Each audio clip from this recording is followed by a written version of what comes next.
Breaking tonight, with just 18 days until Election Day, Donald Trump is preparing to launch his closing argument, and in a big way, as the polls may show some signs of tightening up yet again. Welcome to the Kelly File, everyone. I'm Megyn Kelly. It's been a hectic few hours as the candidates make their final sprint toward Election Day. Hillary Clinton holding a single event in the battleground state of Ohio today, while Donald Trump managed 3 stops, holding 1 rally in North Carolina, 2 in Pennsylvania. Earlier today, he told the crowds he's leaving nothing to chance. Watch.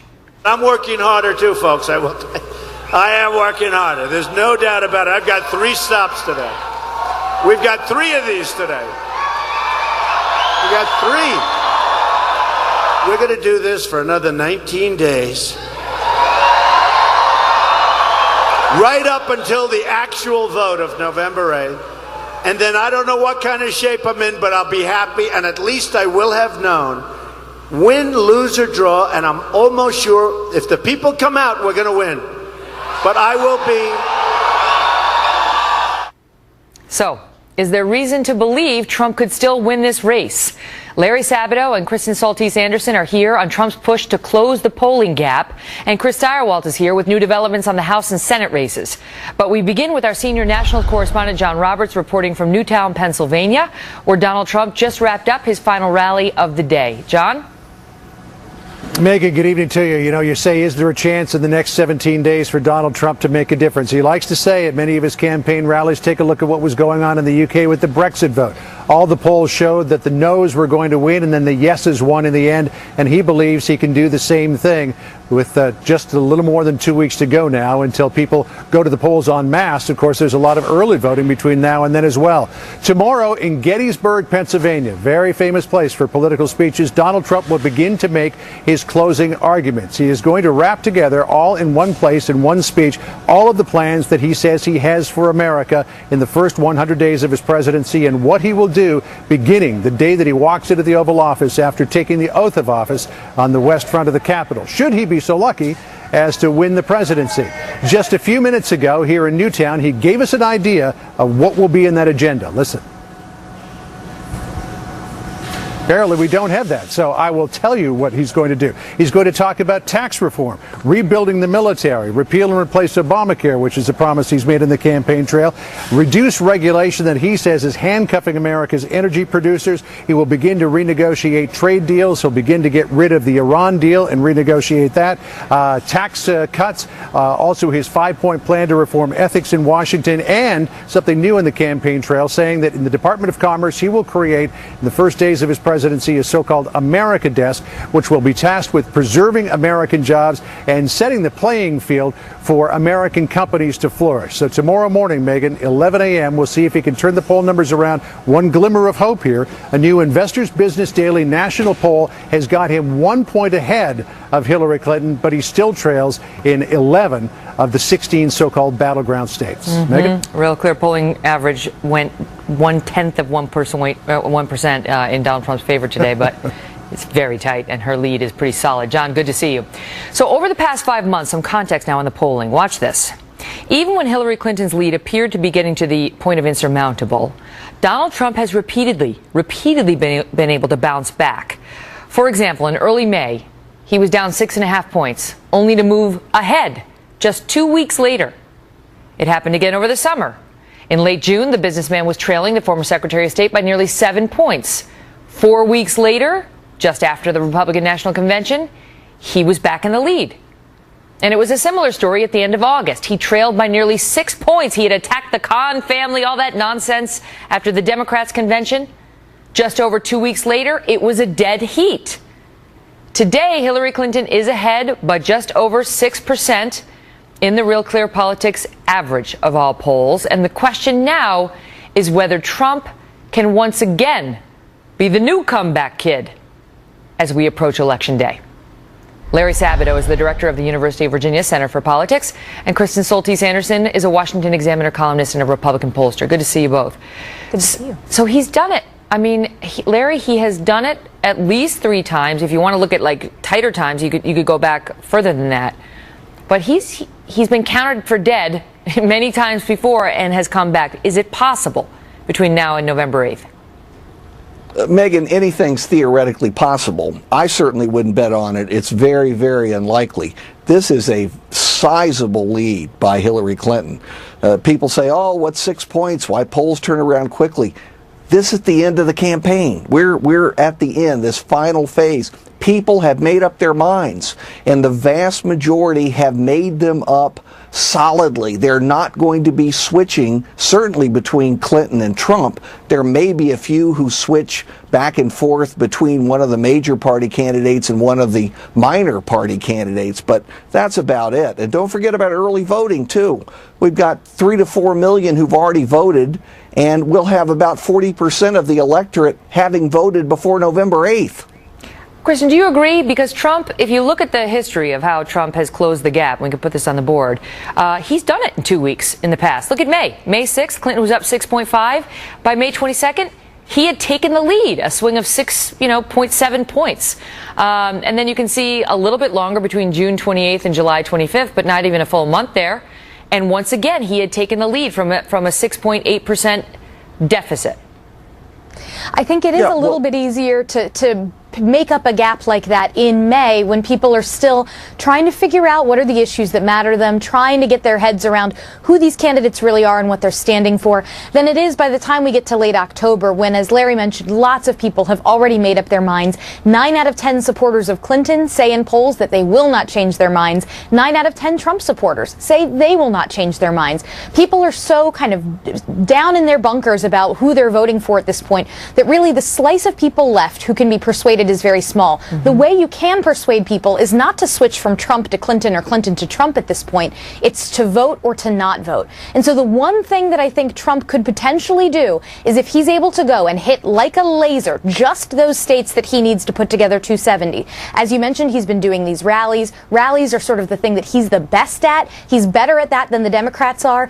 But the thing that he's got working against him is that there's the Democratic machine. In the Republican primary, he was able to overcome the turnout operations of folks like Ted Cruz, but it's a whole different ballgame up against the Democratic turnout machine. And so he's got to really make sure that these rallies are turning out lots of people if he wants to energize his supporters enough to try to begin to make up this gap.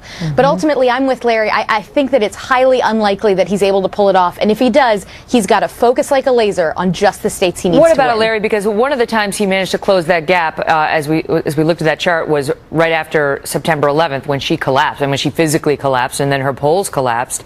I mean, does he need an event as big as that, in your view, to turn this around at this point? As big or bigger, and I'm not even sure that would do it for some of the reasons that Kristen just mentioned. The undecided percentage, my guess is it's 2, 3, 4 max. And from experience, we know that half of them won't vote. They don't show up. They're conflicted or they're not used to the voting procedures. And of those who vote, the tradition is that they break about in the same proportions as the electorate as a whole. So, no, I don't believe that people who are intending to vote are not going to vote at this point. I just don't buy it. So I have this question for both of you. I'm actually going to ask you of Larry first, though. What do you think was the moment that did it for Trump? You know, he surged and then he fell back, and he surged and then he fell back. And then, you know, what was it in your view? If this is how the election pans out, was there a moment? Well, if you're going to pick moments in the general election, you would start with the first debate. And just about everybody agreed, and certainly all the random sample polls did, that Hillary Clinton won that easily. And, you know, the second debate was closer. The third debate, it was really the controversy about whether or not he was going to acknowledge the vote once it had been cast. And let's not forget about the Access Hollywood tape and the other events that occurred after that. So it's a combination of things, but also it's the basic party ID and the demographic leaning of the new America. Yep. Kristen, give you the last word. If you take a look at polls from over a year ago, it tended to show Donald Trump trailing Hillary Clinton by around 5 points. So this is, as Larry mentioned, a race that in some ways has been baked in for a long time, that Democrats have a slight party ID advantage. And so Donald Trump really needed a big moment to change things. And I think right after both of the conventions was the moment when that would have been his chance if he wanted to lock this in and change the game. But Hillary Clinton's post-convention bounce lasted way too long. He was unable to stop that momentum, and I think things got pretty solid from there. We shall see. He has surprised everyone before. It's great to see both of you. Great to see you. Thanks, Megan. Well, we're also getting some new information tonight on how the 2016 White House race could affect the balance of power in Congress. Joining us now, Chris Stirewalt, co-host of Perino and Stirewalt. I'll tell you what. All right, Chris, so now people are starting to panic on the Republican side, saying, holy crocono, as you would say. I'm so proud of you, counselor. I never thought in all my days I'd get to hear you say that. They're Good for getting a you. little worried about the down ballot situation. Not as much in the House as in the Senate, but in the House, too. Is that a real fear?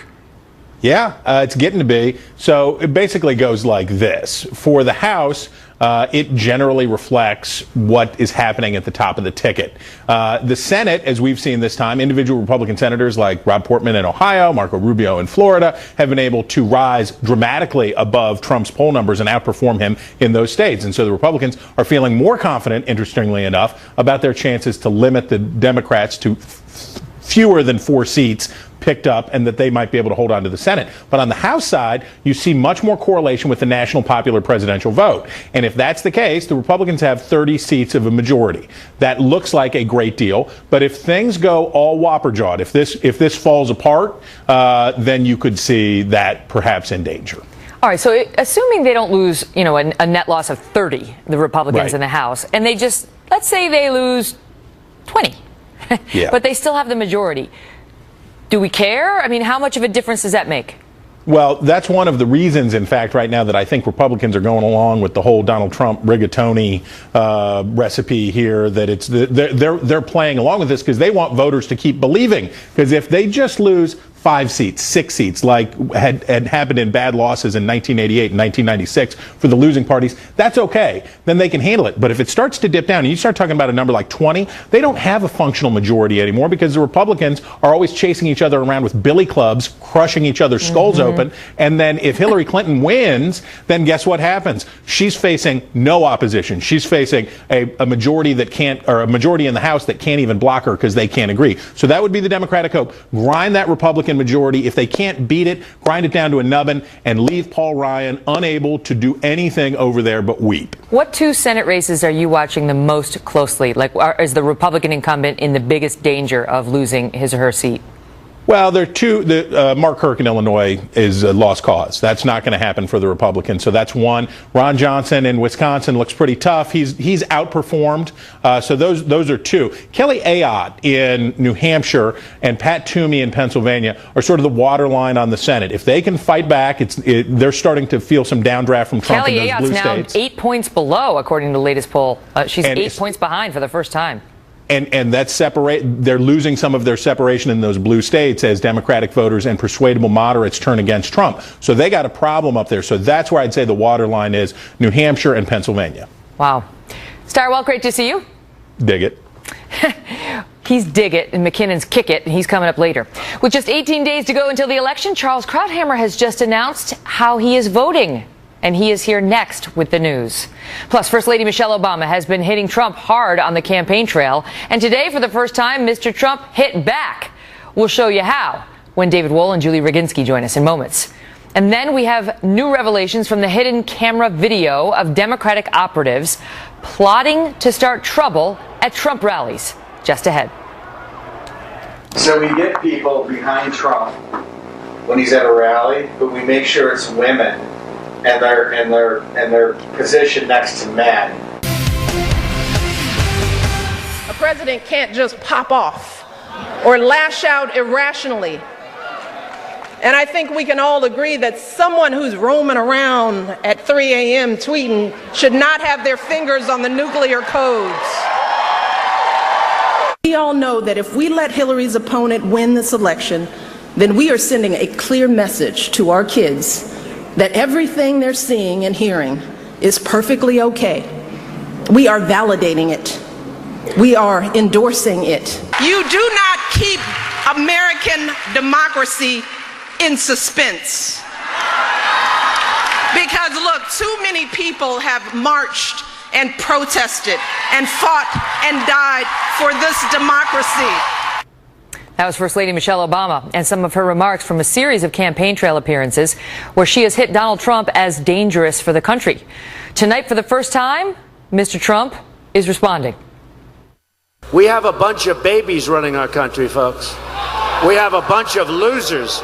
They're losers. They're babies. We have a president, all he wants to do is campaign. His wife, all she wants to do is campaign.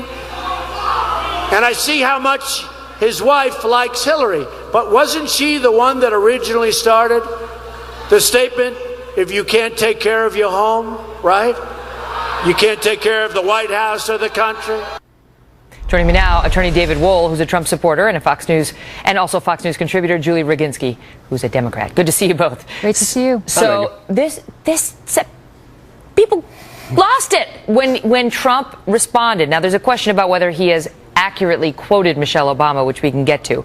But let me just start with you, David, on the people who are like, what is he doing? You don't attack Michelle Obama. She has huge approval ratings, which she does. Don't go there, especially because you have a woman problem. Was he out of line? So she can launch a verbal barrage of verbal missiles at Mr. Trump, and he's supposed to just sit there and take it, I guess, Megan. No, there's going to be blowback, as there always is. Look, she's a well-spoken, brilliant woman. She's inserted herself into the political process on numerous occasions, and when she goes after Trump, he's going to hit back. Now, what Trump said, as I recall, it was referring sort of, at least in a double entendre way, regarding Bill Clinton's philandering and womanizing and the alleged sexual assaults. But let's assume that it wasn't. Let's assume she was, the statements were regarding child care, Megan. Just can you just pause there, David, because I want to tell them what we're talking about. Let me just... Sure, no, I got it. So what she had said, this is back in 2007, Michelle Obama said, one of the things, the important aspects of this race is role modeling what good families should look like. And my view is that if you can't run your own house, you certainly can't run the White House. But then, apparently, she made similar comments on the stump in another appearance shortly thereafter, Julie, where she expanded and said, so we've adjusted our schedules to make sure that our girls are first. So while he's traveling around, I do day trips. Hence the confusion about whether she was initially at that first appearance taking a shot at Hillary or whether she's just trying to say this is how Barack and I do it. Well, look, I mean, if you take her at her word as to what she was saying, you read the totality of her speech in Iowa, which I did.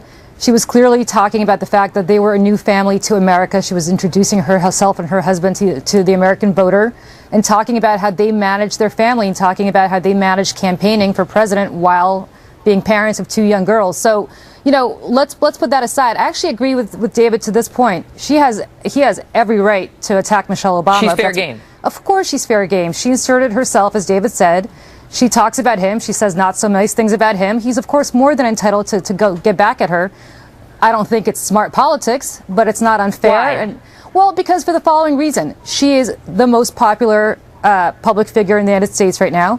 She's a woman. He's got a woman problem. And more importantly, by going after her, it brings up what she has said about him. And she's not a messenger he wants to re-engage. Because if we're looping over and over again, as we just did, her attacks on him, that's not good for Donald Trump. But the thing is, David, you tell me, I mean, we women do want to be treated equally. Trump gets into trouble when he starts, you know, calling us sexist names.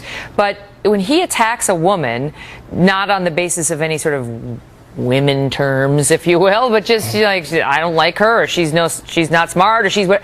That's fair game. He can attack women, right? That is equality. Yeah. I mean, it's the major leagues. And let's assume that Michelle Obama was talking about putting her family first and politics second. I think the implication, Megan, was that Hillary Clinton puts her political ambition first and raising Chelsea second. That's even worse than the implication of womanizing and philandering by Bill. So either way you look at it, it was bad. And this was Trump taking a shot at Hillary Clinton, not so much at Michelle Obama, because this is what Michelle said. There's no disputing that. Yeah, but he was saying our country is being run by losers. We have a bunch of losers and babies running our country. And then he spoke about the president and the first lady.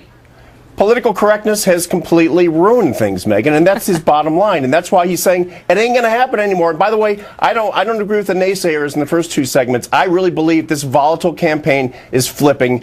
Watch what happens in the next couple weeks. Well, I'm just telling you. Go ahead, Julie. I'll just say this. That loser that he was alluding to won a presidential election 2 times in a row. And so that's something that Donald Trump is not going to be doing next month. So let's start with that. And secondly, nobody's ever said, the people have said horrible things about Hillary Clinton. I've never heard anybody say she was a bad mother. That's a new one. even for me, and I've heard it all thrown at her. So I don't know where you're getting that information about her and Chelsea. She's had plenty. He's saying he's suggesting perhaps that's how Michelle meant it, right? Don't know about that. Okay, great to see you both. Also tonight, newly leaked campaign emails raising tough new questions about the Clinton Foundation and what was behind a multi-million-dollar donation from Morocco. Wait until you hear how much she got. And she promised them, and in exchange for what? And how many favors is she going to owe if she gets into office?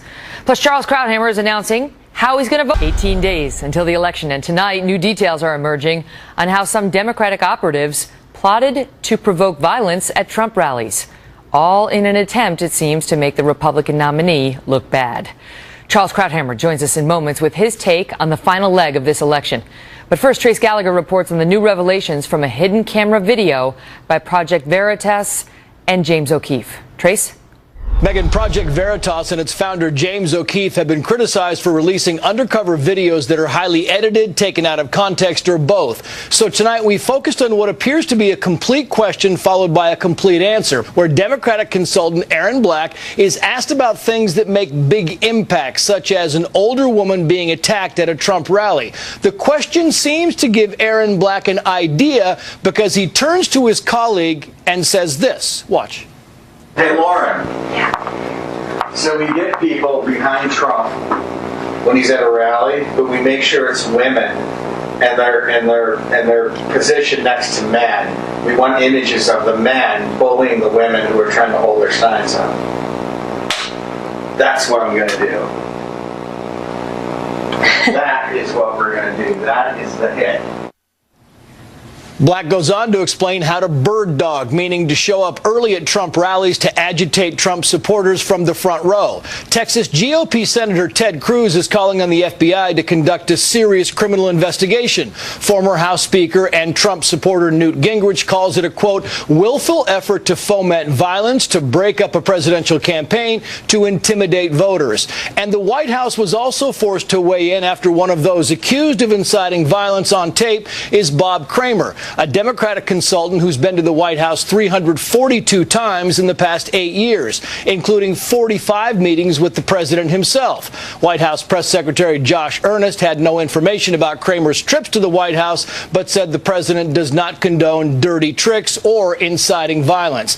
And remember Shirley Teeter, the 69-year-old woman on oxygen who apparently made a big impact by claiming she was punched in the face by a 73-year-old Trump supporter? First, she said the man turned and cold-cocked her. Now that tapes have been released, she says he may have struck her accidentally. Neither the Clinton campaign nor the DNC has commented on the Project Veritas videos. Megyn. Unbelievable. Trace, thank you. Wow. Well, this election year has seen more than its fair share of scandals, controversies, leaked emails, ugly videos like that. It's featured brutal debates, crazy conventions.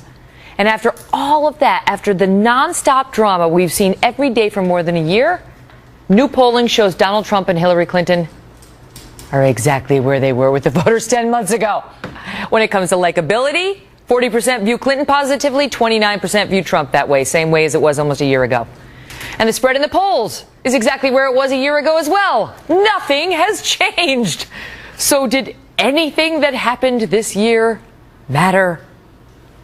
Joining me now, Fox News contributor and nationally syndicated columnist Charles Krauthammer. Charles, good to see you. Did any of it matter? Well, in a sense, I think this has been one of the worst years for American democracy in general. It's been one of the lowest, least elevating campaigns ever, and we have not been enriched or enlightened by it. I think the reason things are the same is because we've never had two candidates who were better known at the beginning. Name recognition way up there, probably in the 90s before they started. In other words, people knew who they were, and character is destiny. We got a year of them on the stage, and they basically showed us their character, which is what we thought it was at the beginning: untrustworthy, unfit in some cases, cynical, etc. And we are where we are. Nothing really has changed in that respect, other than we've reached lows in tactics in incivility that we really didn't think we'd ever see at the presidential level. And so you find yourself in a similar place to where you've been all along as well. In your column this week saying you still cannot vote for Donald Trump. We're 2 weeks out now from the election. You say you cannot do it. And you cannot vote for Hillary Clinton. So you're going to write somebody in. Who are you going to write in, and why do you think that's the best choice? Well, look, it's a question of conscience. The fact is I cannot vote for Donald Trump. I thought that on the day he announced. I said it that night. I said on Special Report I didn't think he was even a serious candidate. I got that wrong about the fact that he wouldn't be a factor. But I think I got it right that he's unfit for the presidency, and I've never changed my mind on that. As to Hillary, the dilemma, I set it out in my column today in the Washington Post. She's a cynical politician with an empty core where her beliefs are supposed to be. To the extent she has them, it's conventional liberal, which I think is a threat to the Constitution. And you saw in the last debate where she said basically the point of the Supreme Court is to defend the little guy. The oath of office for a judge is to say that he does not explicitly, they have to swear not to recognize rich or poor. This is complete overturning of the point of the law. You know, right now, if you were just going to go by the polls, it would look like Hillary's going to win. You know, I mean, she's considerably ahead. So what does the public do when someone who, you know, as you point out in your column, because you speak for a lot of people, in saying you find her campaign entirely soulless, all ambition and entitlement. It's emptiness at the core, you say, in her that makes every policy and position negotiable and politically calculable. And you felt validated in those beliefs by what you've seen in the WikiLeaks, which show a lot of soullessness, somebody who doesn't really have a core message. So how does the country come behind someone like Hillary Clinton if she does win this? Well, it's because she went through the process. That's the only reason. And the process has to be elevated above everything else. Look, I was not a Barack Obama supporter, but when he won the election in 2008, he was the president of all of us. I've been very critical of him, but that's how you end up where you end up. I would have preferred first African American to have been Condoleezza Rice or somebody else, and yet I felt a pride when he was sworn in that our country had come that far.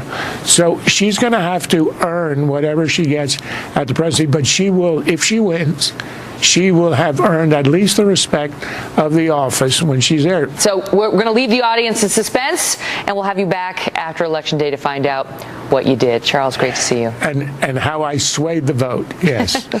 All the best. Right. Well, both Mr. Trump and Mrs. Clinton went hard on their rival at last night's Al Smith dinner. So how do you think the media covered that? Howie Kurtz is here with the answer. Plus, with embarrassing new revelations from the WikiLeaks dump of Clinton campaign emails, Mark McKinnon is here on the difference this makes in the final 18 days. The circus, next.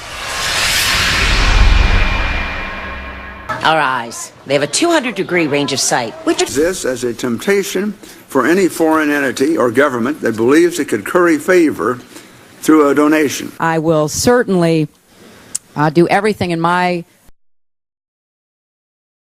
power to make sure that the good work of the foundation continues without there being any untoward effects on me and my service, and be very conscious of any questions that are raised. That was at confirmation hearings in 2009, trying to calm concerns about any conflict of interest with her work at the Clinton Foundation. Now, some newly leaked emails are suggesting that there was reason for those concerns, as we learn that she may have been personally responsible for securing a $12 million donation from the Moroccan royal family, although it appears to have come after her tenure as secretary. Our chief national correspondent, Ed Henry, joins us live. Ed? Good evening, Megan. Hillary Clinton, in fact, did line up this big contribution from the king, according to her own close aide, Huma Abedin. She put this in a January 2015 email. She created this mess, she said, of Clinton, and she knows it. The mess referring to Clinton initially agreeing to speak at a May 2015 Clinton Global Initiative event in Morocco. Politico reported at the time a $1 million contribution was going to stoke more controversy, though, and so they didn't want to do that event. It turns out the money was far bigger, $12 million, according to Abedin. responding to top aides Robbie Mook and John Podesta, who were worried it would harm the April 2015 launch of the former Secretary of State's campaign. In a new email released today by WikiLeaks, Abedin was adamant, writing, quote, "No matter what happens, she will be in Morocco hosting CGI on May 5th to the 7th, 2015. Her presence was a condition for the Moroccans to proceed, so there is no going back on this." It makes you wonder what the king was expecting in return beyond just access. Because in 2011, Clinton's State Department charged the Moroccan government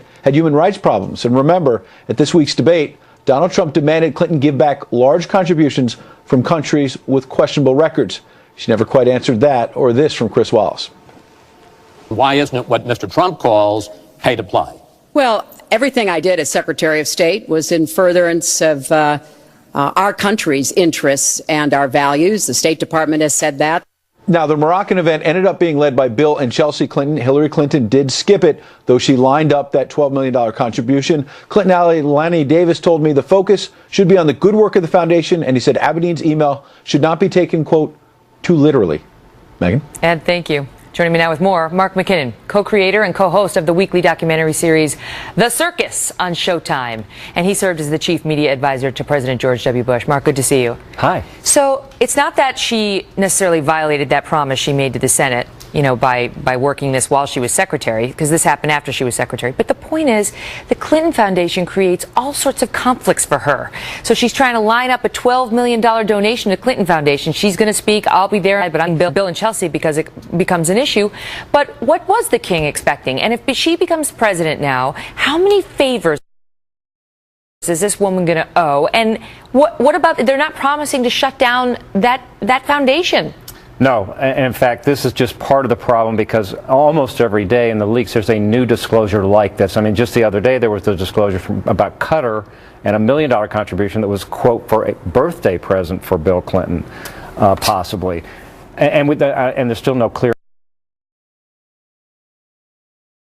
answer on that. And so we've had the debate, so there's no more debates to change the dynamic, and that's the real opportunity where the candidates have to move the needle in a significant way. So today's weekend, and it will be, the ones that have already come out haven't really been answered. If Donald Trump will simply get some message discipline and stay on this issue, there's some real opportunity here. But I'll challenge you on that, because in Trump's defense, you know, he comes after the media hard, and some of it is whiny, and you know, it's tough. It's tough to run for president. You get hit.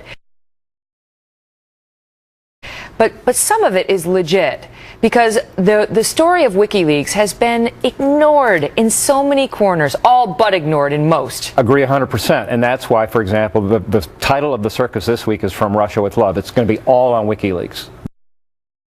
The whole program is going to be on WikiLeaks. We're talking about, we're looking at it from every angle. I know, you hit Harry Reid saying, hey, WikiLeaks, and of course it's all about like, Russia's bad, Russia's bad. It's like, what about the fact that she called them needy Latinos, right? Yeah. Like, they're nothing. No one seems to care. We're going to look at it. We talked to Tucker Carlson about how the mainstream media is doing exactly what you said. And NBC, you know, he has 11 reporters on it every day, and NBC didn't say a word about it a week ago. So he's just a website, with all due respect to Tucker, that's what he said. No, that's what he said. I'm just a website, and I've got 11 people working on it. Where's the media? Because listen, if the media wants to shine a light on something, they can. Take, for example, the Access Hollywood tape, which was huge, there's no question.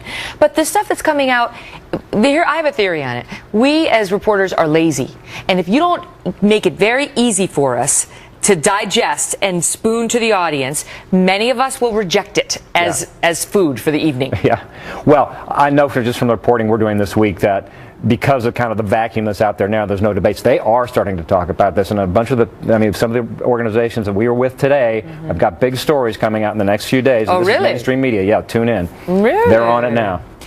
Last question. Sure. How badly do you think that Trump answer hurt him at that debate about not accepting the results of the election necessarily? I think the answer itself was problematic, but the bigger problem was that it became such a story that it dominated all the news for the next couple of days. So in many regards, it was a good debate performance. There were lots of opportunities where he had Clinton on the defense, but by going there, instead of walking that back like his campaign wanted to, he walked it off the cliff, and that just became the dominant news for the next couple of days, and people are still talking about it.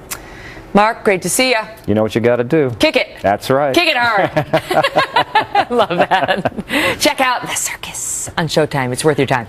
So Donald Trump took some hits in the press today. You're shocked to hear, I know, for his attacks on Hillary Clinton at the Al Smith dinner last night in New York. But Mrs. Clinton gave it back to him pretty well at that dinner, which you know if you were watching it with us here. You might not know that if you picked up any paper at all today. Howie Kurtz is next on how the media handled this one.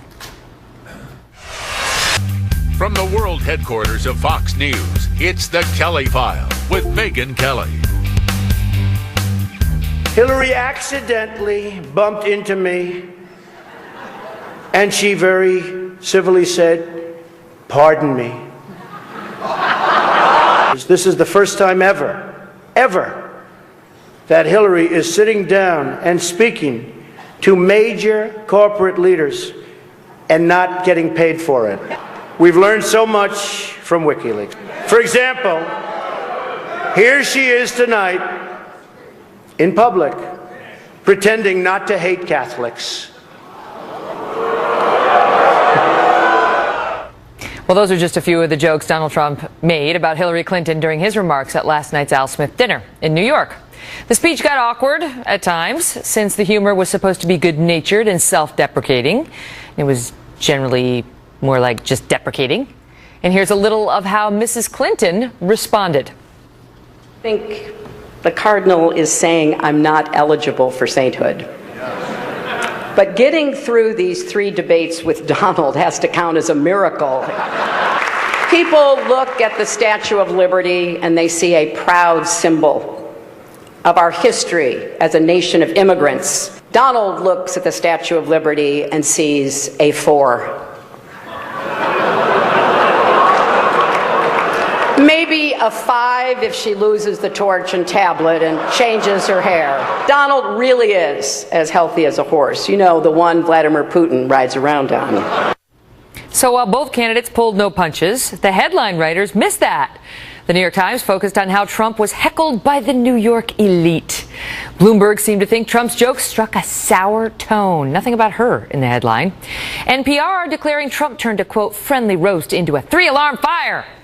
Mrs. Clinton, she pretty much got a pass, but there were lovely articles about how well she was dressed. Joining me now, host of Fox News Media Buzz, Howard Kurtz. Now, personally, I thought the Statue of Liberty joke was kind of funny. But the Putin joke with the horse, that was... right?